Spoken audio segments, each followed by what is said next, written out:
नमस्कार दोस्तों इस प्यारे से वीडियो में आपका बहुत बहुत स्वागत है। दोस्तों आपको एग्ज़ाम में ऐसे क्वेश्चन देखे होंगे रेशियो के, ए अनुपात बी दिया है, बी अनुपात सी दिया है और पूछा ए अनुपात बी अनुपात सी।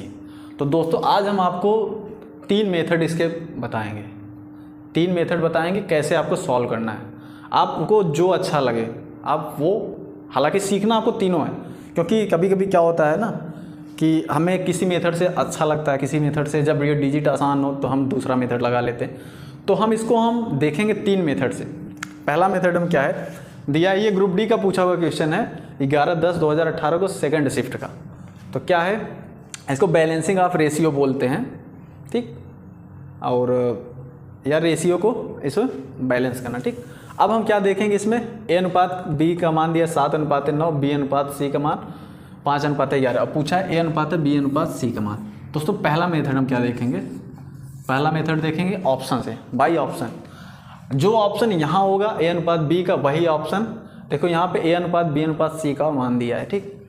तो आपको 7 अगर 9 है ए अनुपात बी का, तो यहाँ पे भी 7:9 होना चाहिए ऑप्शन में। अब बी अनुपात सी का मान दिया 5:11, तो यहाँ पे भी 5, ये बी का मान है ये सी का, तो 5:11 होना चाहिए। भले वो कुछ भी हो, काटने पे 5:7 का अनुपात ये आना चाहिए, ए अनुपात भी 7 और 9 का अनुपात ये आना चाहिए, ठीक। तो पहला ऑप्शन हम देखेंगे 7 और 9 का अनुपात। 7 से 99 कटेगा, नहीं कटेगा, तो ये हम पहला तो ऐसे ही एलिमिनेट कर देंगे। अब दूसरा 7 से 45 कटेगा, नहीं कटेगा, 5 से कटेगा बट 7 से नहीं कटेगा, तो हम ये चेक ही नहीं करेंगे। अब तीसरा देखेंगे, ये 35 जो है 7 से कट जाएगा, 7 × 5 = 35, ये 45 से, बी जो है 9 से कटेगा, 9 × 5 = 45 हो गया, कट गया। अब बी अनुपात सी देखना है, ये 5 और 11 अनुपात आना चाहिए, ठीक, काटने पे। अगर हम 5 से काटेंगे तो 5 × 9 = 45, कट जाएगा ना, 5 9 × 5 = 45 और 9 × 11 = 99, 11 × 9 = 99, ठीक, आ गया। 7 अनुपात ये पहला वाला संतुष्ट इधर से कर गया, ए अनुपात बी, सेकेंड वाला 5:11 कर गया, तो ये हमारा हो जाएगा आंसर। अब आपको क्या करना है, आपको सेकेंड मेथड देखना है, ठीक। सेकेंड मेथड क्या देखनी है आपको, कैसे करना है। ये M1 था, ठीक, बाई ऑप्शन, बाई ऑप्शन। अब M2 मेथड देखना है, इसको कैसे सॉल्व करना। दोस्तों देखिए, जब अगर लगातार दी है ए अनुपात बी, बी अनुपात सी, सी अनुपात डी, डी अनुपात, मतलब जिससे खत्म उसी से अगर शुरू हो और डायरेक्ट ये पूछे डायरेक्ट लगातार, तो आपको क्या करना है, हमें सबसे पहले देखना है कॉमन टर्म। इन दोनों में कॉमन क्या है, ए अनुपात बी, बी अनुपात सी में कॉमन क्या है, तो आपको कहेंगे भाई बी दिख रहा है, ठीक, बी कॉमन है। अब देखो यहाँ पे बी की वैल्यू 9 है और यहाँ पे बी की वैल्यू 5 है, भाई ये तो गलत बात है। तो हम क्या करेंगे, इसको बराबर करेंगे। बराबर करने के लिए आपको क्या करना है, बी की वैल्यू को सेम करना है, ठीक।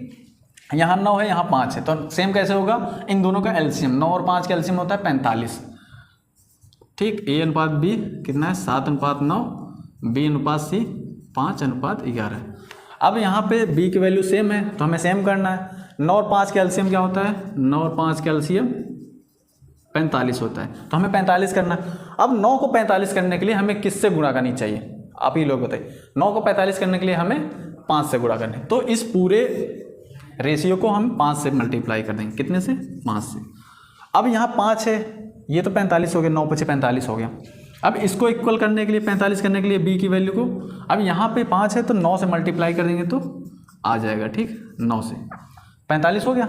अब हम इसको लिख देते हैं, कितना आ गया, ए अनुपात बी का मान 7 × 5 = 35, ए का मान 9 × 5, बी का मान 45 आ गया। अब इसमें 9 × 5 = 45 आ गया, अनुपात 11 × 9 = 99 आ गया। अब हम लिख देंगे ए अनुपात बी अनुपात सी, यहाँ बी सेम हो गया, आप देखते हैं यहाँ 45 है, यहाँ भी 45, अब इक्वल है बी, तो यहाँ पे क्या हो जाएगा, ए का मान 35 है, बी का मान सेम है तो 45 है, सी का मान 99 आ गया। ये हमारा सेकंड मेथड हो गया। अब आपको थर्ड मेथड में बताऊँ, थर्ड मेथड आपको क्या करना है, M3 आपको क्या करना है, जैसे ये है ना, ये लगातार जब हो तब क्या है, 7:9, ए अनुपात बी अनुपात सी, इसकी वैल्यू निकालना है। तो ए अनुपात बी का मान 7:9 है, बी अनुपात सी का मान 5:11 है, 5:11 है, वो सॉरी 11 है, ठीक। अब हमें कैसे निकालना है ए अनुपात बी अनुपात सी के मान। तो मैं आपको बता दूं 5 के बगल में देखिए कोई संख्या है नहीं है, तो हम क्या रखेंगे, अगर इसके बगल में कोई संख्या नहीं तो इसी संख्या का हम रखेंगे, 5 कर दिए। अब यहाँ 9 के बगल में खाली स्थान है, तो 9 के बगल में भाई ये चीज़ तो गलत बात है, तो हम क्या करेंगे इसके बगल में इसी को बैठा देते हैं। भाई अगर आपके बगल में जगह है, आपके घर के पास में जगह है, तो आप ही हड़पेंगे ना, कि कोई दूसरा आके हड़पेगा, क्यों।